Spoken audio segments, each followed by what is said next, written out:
Good morning and welcome to Moments with Melinda. My guest today is Eugene Procknow. Hey, Gene, how you doing?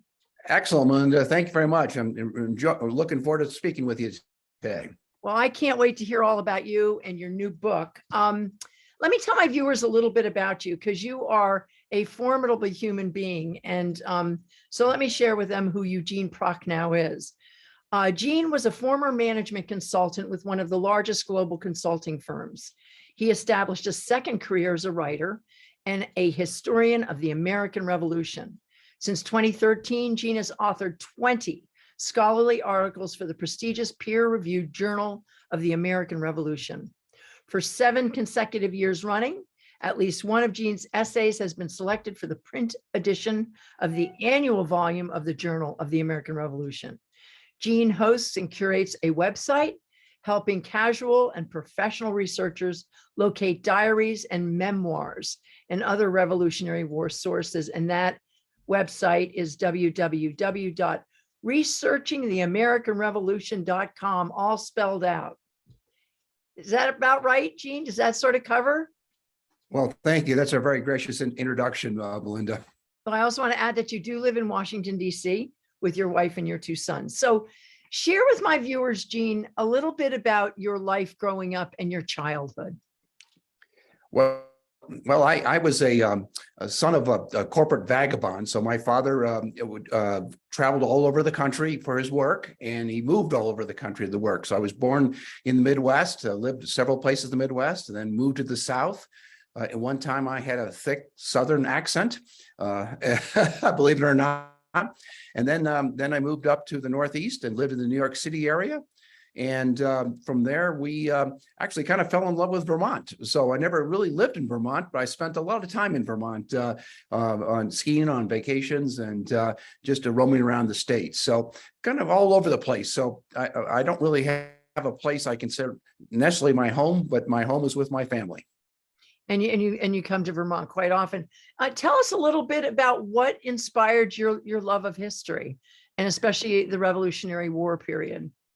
You know, I actually come from a pretty historical family. My 2 sons have history degrees, and so I feel like I'm kind of catching up to them.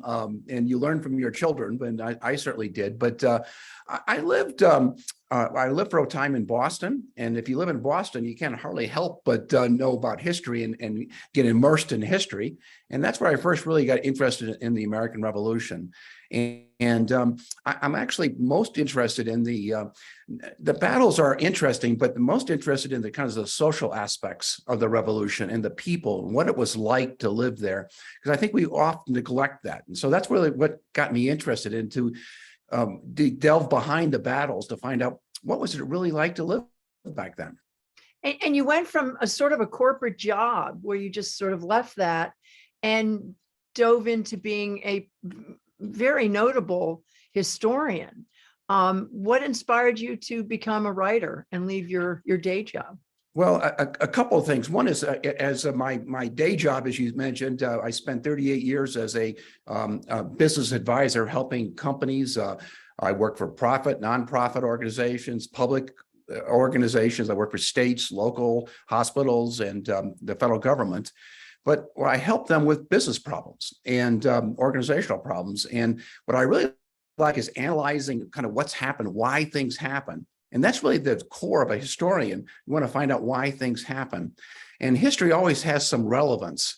You want to make it, you don't write history just to recite the facts, because everybody knows the facts. You write history to make it relevant to today. And that's kind of what a business advisor or consultant does, is make things relevant. And how do you analyze something to make it better? And so that's why I got interested in history. That's what got you into it. Now, but you're also a beautiful writer. Yeah. Talk about that a little bit. Well, it's writing to me is starting to be a little bit of a lost art. And I really enjoy it because it causes you to sharpen your thinking. You can get on and talk and talk and talk, and the precision of that and the analytical excellence of that is can be suspect. But when you write on paper, you really have to support your facts. You really have to be able to document why you think something. It really sharpens your thinking. I believe that writing is a wonderful way to really understand what happened, because you have to go, step by step to lay out why something happened. And it's actually a very powerful medium from that perspective. So it's hard. When I first started, I wasn't very good at it, but I got better and better, and it's been fun. And I hope to even get better in the future. Well, your research is phenomenal. So do you have anybody in your life who inspired you to do the work that you're doing, to do any particular, either, person from the past or person in your life who inspired you to get into this work as a writer, as a historian? I'll tell you what, someone that helps me and prods me is my wife, Mary. She's really good as a sounding board and advisor. And sometimes she says, that wasn't very good, which is great. And that's what you want as a writer. Is definitely what you want. I had a roommate in college that was a tremendous scholar, and I learned a lot from him. He's a professor at the University of Colorado, and I learned a lot from him.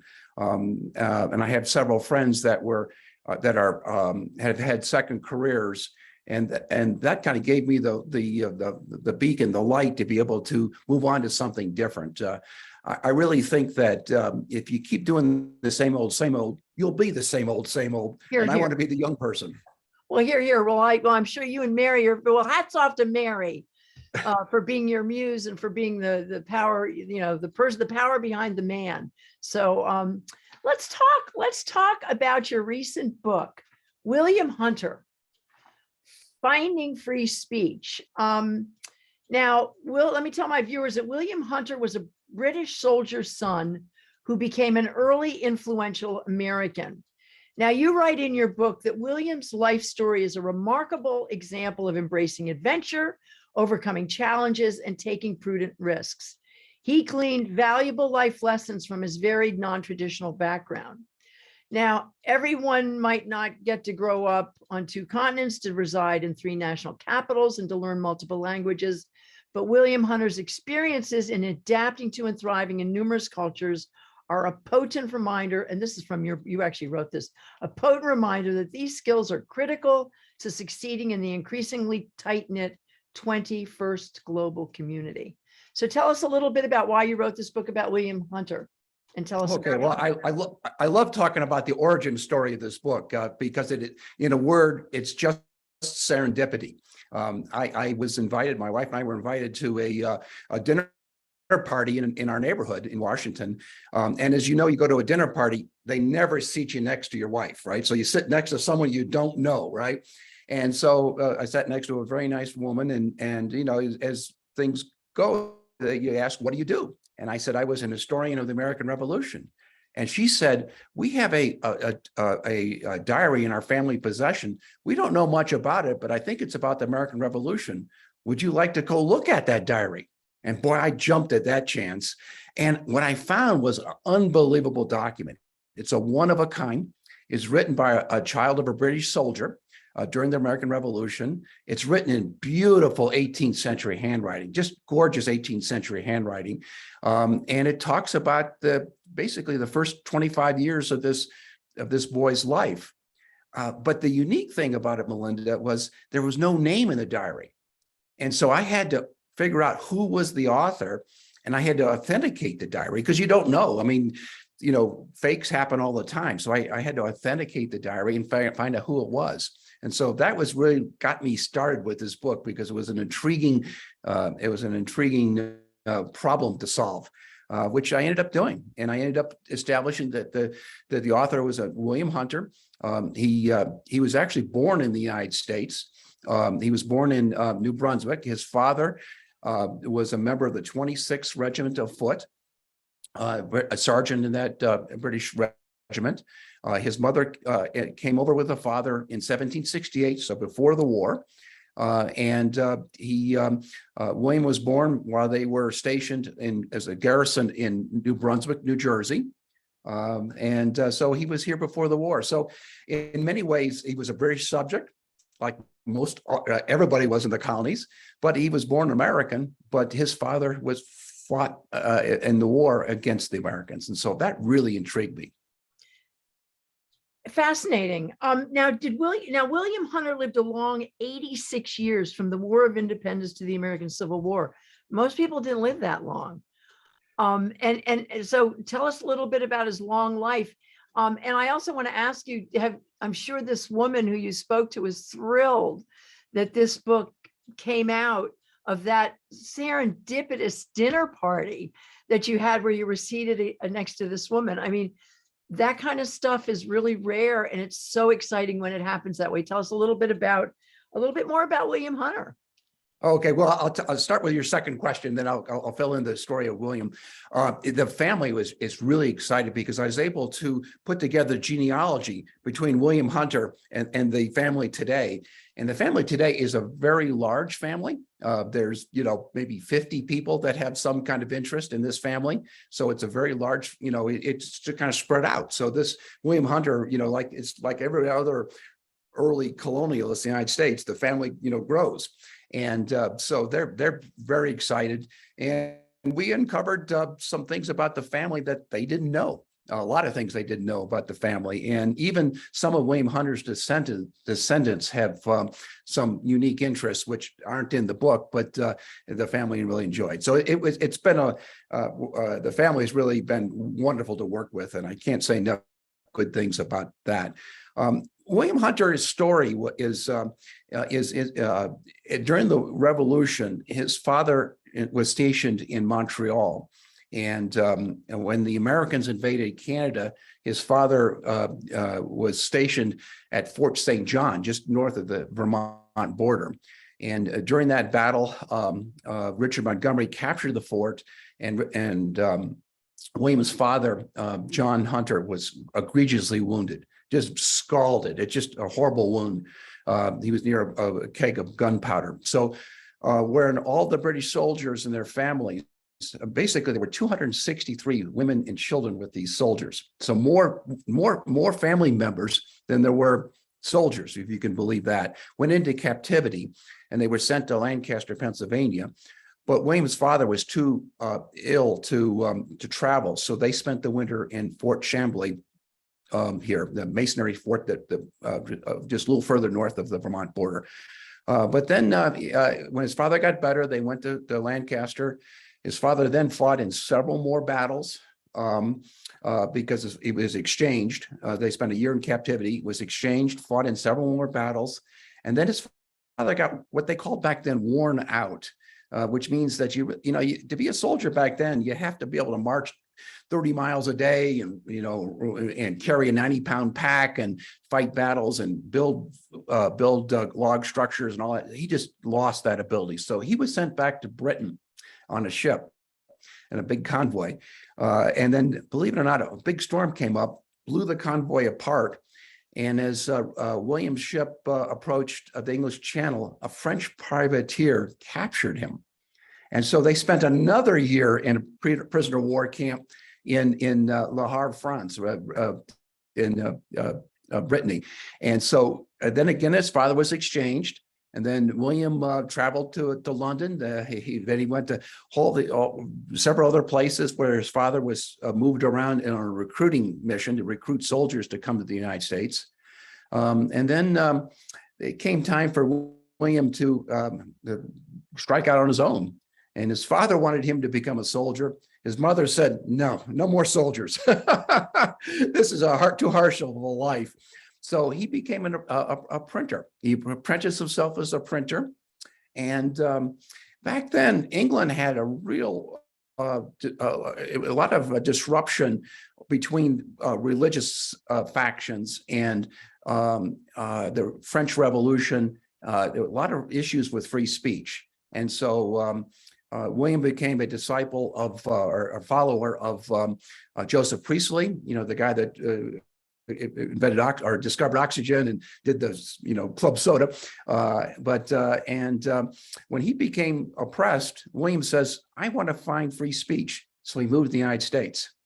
And so it's kind of interesting. He kind of came back to America but he was a British soldier, a son of a British soldier. And in the United States, he was an immigrant. He received a lot of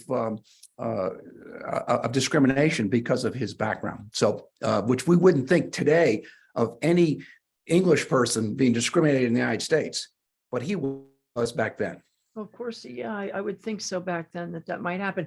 So I'm talking to Eugene Procknow about his new novel, his new book, William Hunter, Finding Free Speech, a British soldier's son who became an early American. So Gene, there are no paintings or physical descriptions of William Hunter. He was, as you say, an ardent 19th century American in every sense. Can you explain that?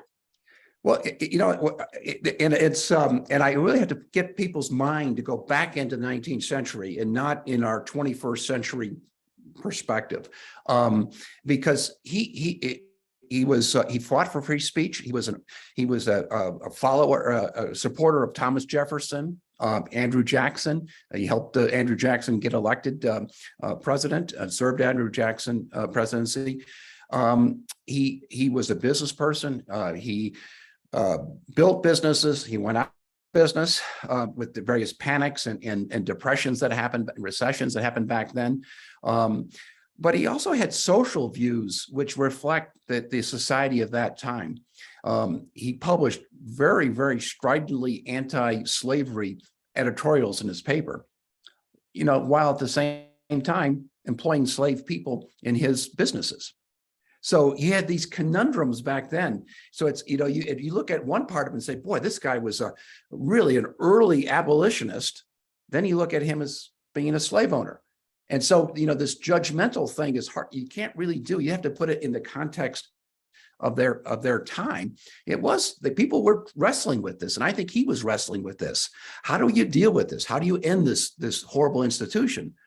But if you're going to operate a business back then, you almost had no choice because your competitors were slave owners and used slaves. So if you're going to compete, that's the only way you could compete. He operated businesses after he got rid of his newspapers were hemp businesses, which is a god awful, smelly, dirty business, not like today, but it was a horrible business. They made rope, they made bagging that held the cotton in it, and they employed sometimes up to 50 enslaved people in those businesses.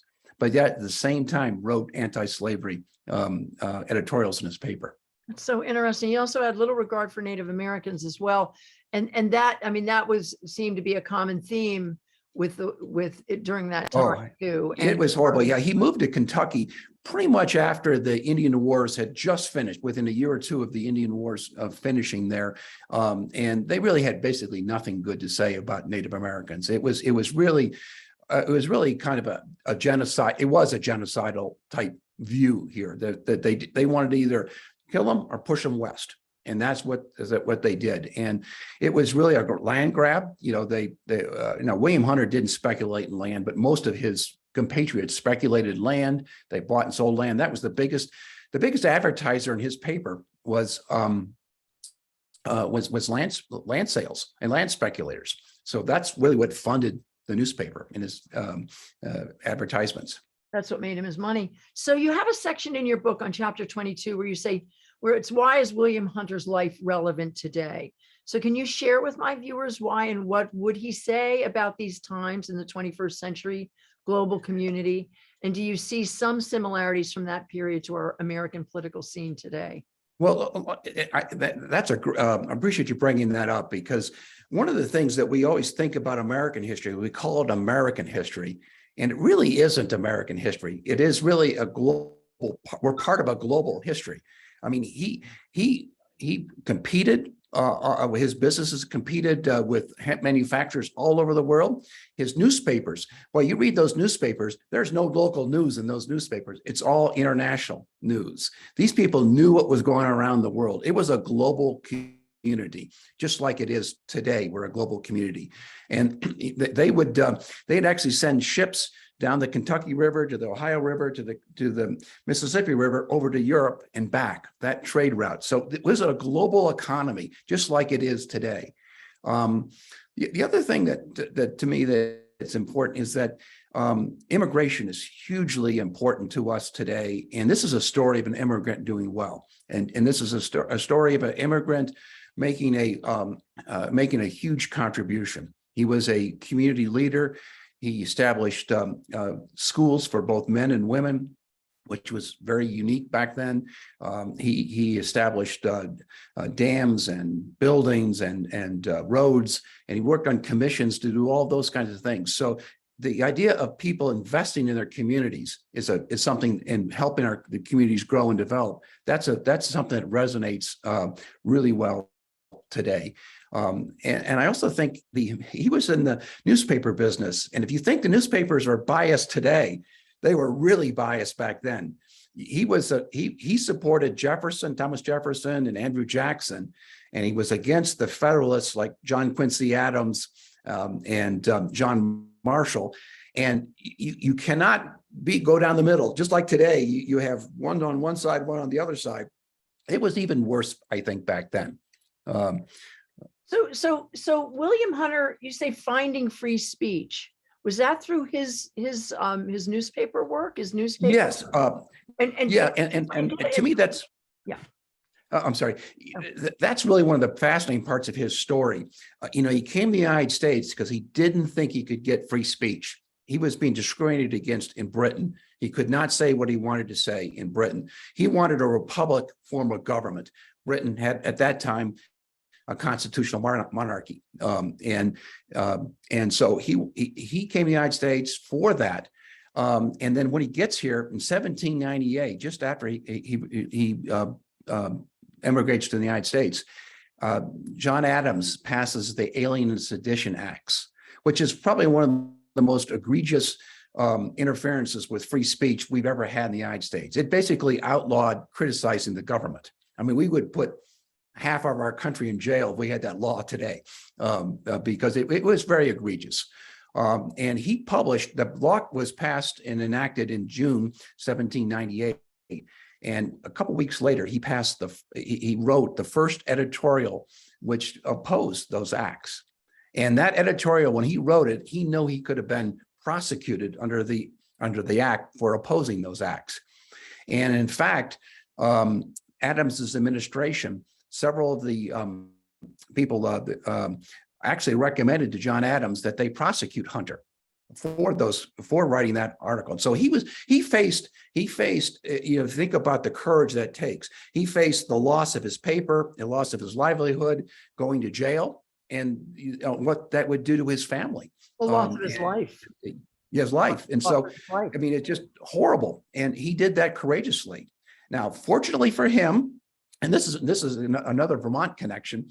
Fortunately for him, the government decided that they couldn't get a good jury in Kentucky, so they prosecuted Matthew Lyons in Vermont, and because they thought they could get a jury in Vermont to convict Matthew Lyons, which they did, and Matthew Lyons went to jail under the Alien Sedition Act, and not William Hunter. So it's and then actually Matthew Lyons emigrated from Vermont to Kentucky after he got out of jail. So it's really interesting, the interconnections here. How fascinating. To my viewers, I'm speaking with Eugene Procknow about his new book, William Hunter, Finding Free Speech. And I'm sure that they can find this in their local Phoenix bookstore or any local bookstore, right, Gene? Well, you have to go to your bookstore to ask for it, but it's on Amazon. It's okay. Or through Sunbury Press, my publisher, which is a phenomenal publisher, Sunbury Press, or Amazon. You can get it. It's if you order it today, you can get it within 2 days. Well, it's an extraordinary book, and I just want to say that your bibliography and your appendix, I mean, is like 40 pages. I mean, the research you put into this book is phenomenal. So I just want to ask you about William Hunter when he was 7 years old, that he may have met Ethan Allen in Canada after Ethan Allen was captured and marched through the streets of Montreal. And I'm wondering what impression that must have made on young William Hunter. Oh, yes. Yes, there is a Ethan Allen connection. I've really gone through his diary in detail, and it's amazingly how accurate it is. And but I found kind of two embellishments here. And this is one of the which is, I think, one of the embellishments. Ethan Allen was captured when he was attempted to assault Montreal, the town of Montreal, before the main American army. He kind of went out there way out in the vanguard and it was really risky and ridiculous what he did. So he was captured about 5 or 7 miles outside of the city. So I don't believe a 7-year-old boy would be wandering the woods 5 to 7 miles from the town center all by himself. And he could see the running battle. It was a running battle, took place over several miles. So I don't really think he saw the battle, but I do believe that Ethan Allen was paraded through the streets like a trophy at the streets of Montreal. And I bet you that he saw Ethan Allen then, because that's why it got in the diary. That's what so he saw Ethan, our most famous Vermonter, I guess, but he was proud of that. I'm sure he was. I'm sure it made a big impression on young William Hunter. Now, as a historian, Gene, can you share with my viewers where you see our democracy in 20 years? Oh boy, that's a tough question. I will say that as much as the things change, they stay the same. I mean, if I look back on William Hunter's life, they had, if I use the word fake news, they had worse fake news than we had, because what they would do is within 2 weeks of the election, they would print the most outrageous thing about their opponent, because it took 2 weeks to debunk that because of the speed of information flow back then. So I think that we have to continue to invest and grow our democracy, just like they did back then. And I believe that back then, they did look for truth and justice. I do believe that William Hunter tried to print the truth. I believe he was a supporter of Jefferson. He was not a supporter of Adams. I believe he was very fervent, but I do believe that he never got sued for libel. That's one of the few. Most newspaper editors got sued for libel back then. He never got sued his whole life for libel. So I think he was searching the truth. And I think that to me, I think that we can see that today. And so I think as we invest in our democracy and invest in going forward, I don't want to be Pollyannish about this, but I think our problems, if we look back in the past, we see our problems in the past. And I think 20 years from now, to your question, the next generation will look at our problems today and see some of their problems. And I think that if we invest, those problems will be solvable. They will be more solvable. I mean, like today with the internet, we know how to debunk fake news real easy. It gets debunked real quickly in our business. And I think it'll be even more debunked in the future. Thank you for that, Gene. So what's your next project? Oh, it's fun. I have an edgy one. I'm working on a Revolutionary War general by the name of Charles Lee. And everybody today kind of believes he was a scoundrel. He was a ne'er-do-well. He was a traitor to the United States. And I'm taking the contrary point of view. And that's one of the fun things about history is I'm taking a contrary point of view. And my belief is that his star shone brighter in the first year of the Revolution than George Washington. George Washington had a very slow start.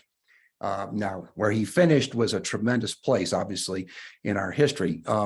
But during that first year, Charles Lee was a much better general, much better leader, and probably contributed more to our independence than Washington. So it's an edgy, kind of a different story. So it's going to be kind of fun. The traditional thing is that they said, John Adams said that Charles Lee liked dogs better than people. And I'm thinking, man, he fits in really well today in our society because everybody loves dogs. So, I mean, so I think, it's kind of, I think he's been misunderstood. And I think there's a different perspective. I'm not going to say he was better than George Washington, or he should have been revered as much as George Washington, or he had as much impact. I'm just saying that he wasn't the scoundrel and the horrible person that the historians have made him out to be today. Well, I cannot wait to read your next book. And to my viewers, we've had a wonderful half an hour with Eugene Procknow talking about his newest book, William Hunter, Finding Free Speech. Yep. Go to your local bookstore, order it on Amazon. And Gene, thank you so much for your time today and for sharing with my viewers a little bit about your life and about your extraordinary historian career and the books that you've written, and sharing with us a little bit about William Hunter. What a cool guy, right? Yeah. Well, thank you, Melinda. I really Easy read, appreciate and the it's a opportunity. beautiful read. I mean, for folks who shy away from history, Gene's books are like novels. They're beautifully written. It's beautiful stories. You get captivated and carried away into this time. And you're a beautiful writer, Gene. And thank you for this wonderful half hour. And to my viewers, thank you for being with me. Yeah, thank you. Thank you, my friend.